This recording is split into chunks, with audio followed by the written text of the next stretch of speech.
Tu sais, tu te mets en relation, ça commence à être sympa, vous avez de bons échanges, vous voyez de plus en plus.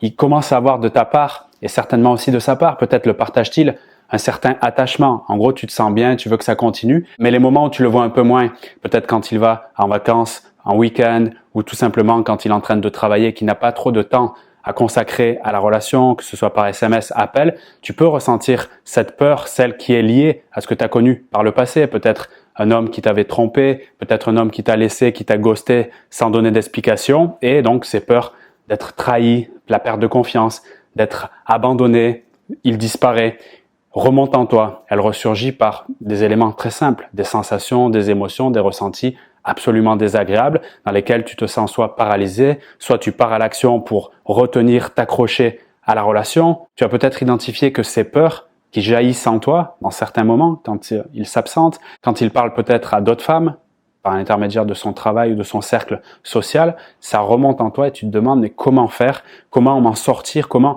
anéantir en fait ces peurs pour tout simplement me sentir plus sereine, confiante dans la relation et aussi lui faire confiance au fond pour que ça fonctionne entre nous deux.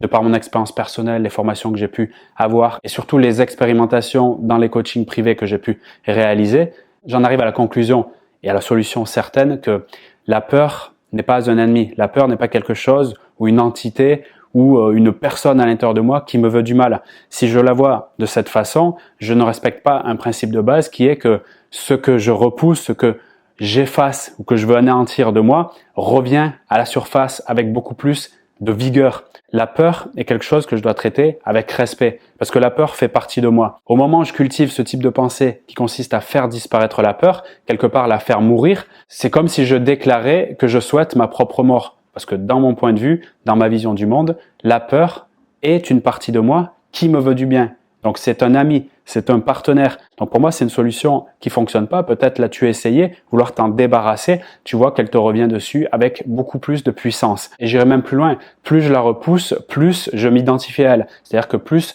je vais me qualifier comme une personne qui est blessée. Plus je m'identifie à cette blessure, plus je pense la posséder, plus je la rends importante dans ma façon de fonctionner. Et plus je la rends importante, plus je vais la voir partout. C'est-à-dire que je vais rentrer en relation avec le filtre. Il faut que je fasse attention de ne pas tomber sur un homme qui peut me trahir. Quand je fais ça, sans m'en rendre compte, je vais trouver des informations, des attitudes de sa part, des gestes qui vont me prouver que c'est un homme qui est dangereux pour moi. Par exemple, quand il va aux toilettes, il prend son téléphone. Quand je suis avec lui, il se met en mode vibreur ou il coupe la sonnerie. Ou il va de temps en temps dehors, je sais pas trop pourquoi, alors qu'il fume pas, même quand il fait froid le soir.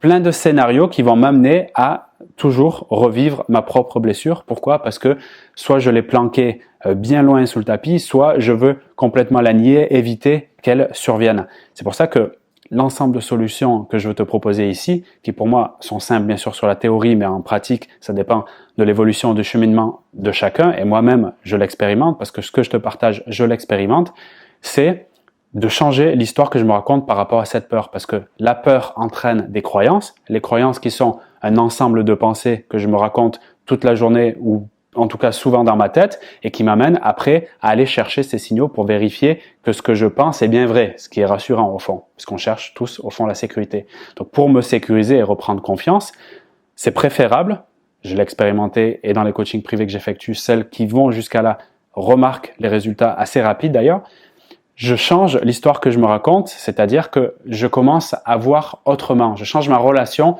en fait avec cette notion de blessure. Donc première étape, j'arrête de me identifier à la blessure. Je ne suis pas la blessure. Ce qui s'est passé avant, c'est passé avant. Ça s'est passé une fois, peut-être deux fois, trois fois. Il y a eu des événements qui ont entraîné cette blessure, mais ces événements, ces situations qui ont créé cette blessure ont duré que quelques instants. Donc à l'échelle de ma vie, finalement, les moments où j'ai été blessé, c'est un grain de sable, c'est juste une poussière à l'échelle de ma vie, d'accord? Et à l'échelle même des générations peut-être que je peux porter.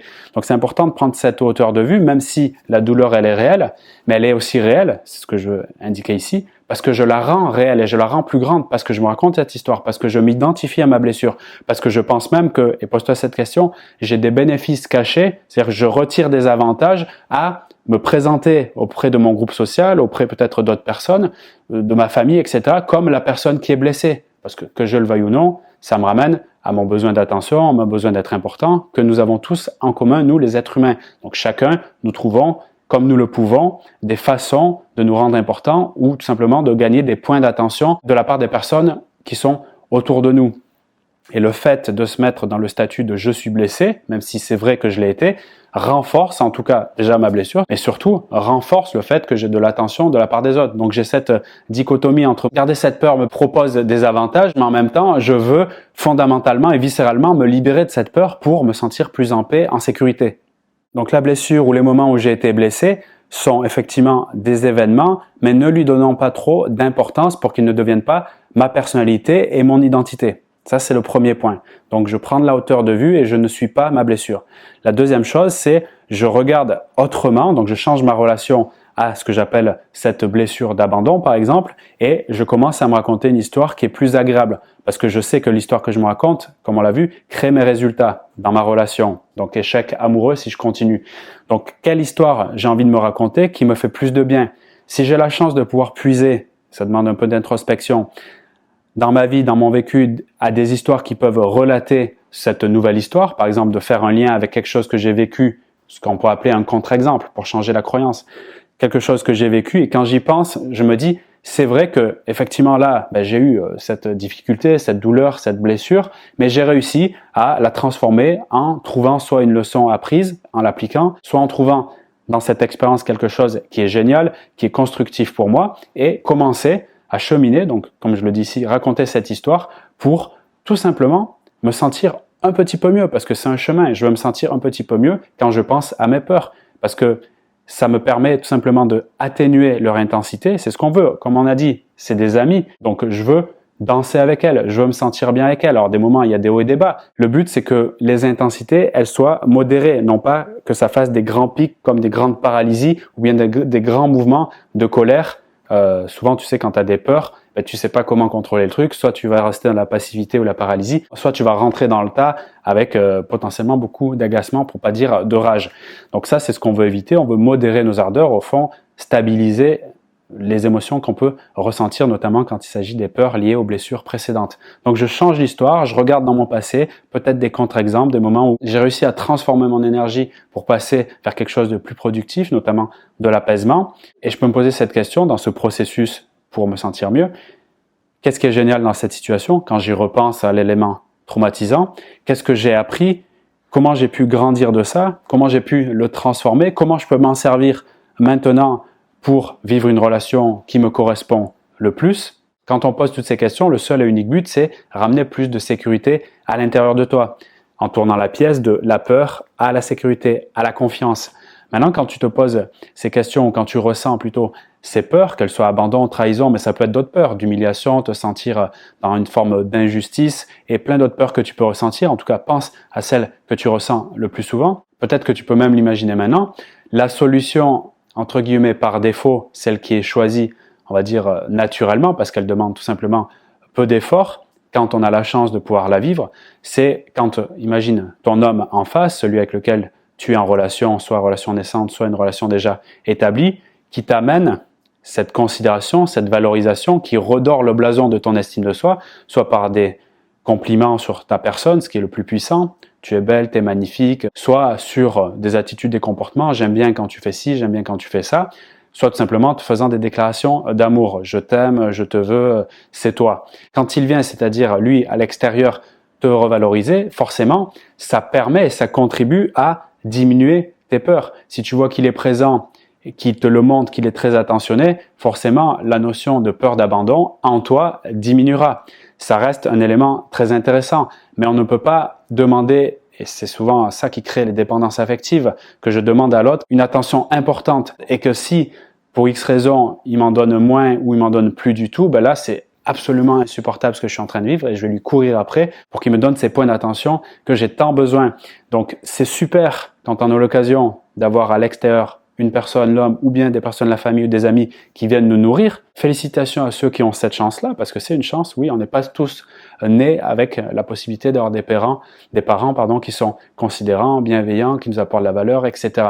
Ceux qui l'ont, tant mieux. Et ceux qui l'ont pas, ils sont bien nombreux. Je parle des enfants qui n'ont pas baigné dans cette magnifique énergie considérante de respect, de bienveillance, et forcément, ils se retrouvent en relation, en grande difficulté. C'est pour ça que selon moi, ça reste la solution prioritaire. Accepter la situation que je vis, finalement le bagage que j'ai eu, le bagage émotionnel, le bagage psychologique que j'ai eu, et à partir de là, faire en sorte, moi-même, si je ressens des peurs qui me paralysent ou qui m'amènent vers la confrontation, donc qui créent des relations dysfonctionnelles, m'amener, donc revenir la balle au centre vers moi et me poser cette question, comment je peux changer l'histoire que je me raconte par rapport à cette peur pour la rendre plus agréable et au fond, pour qu'elle m'aide à vivre une relation saine, solide, durable, si c'est ce que je veux.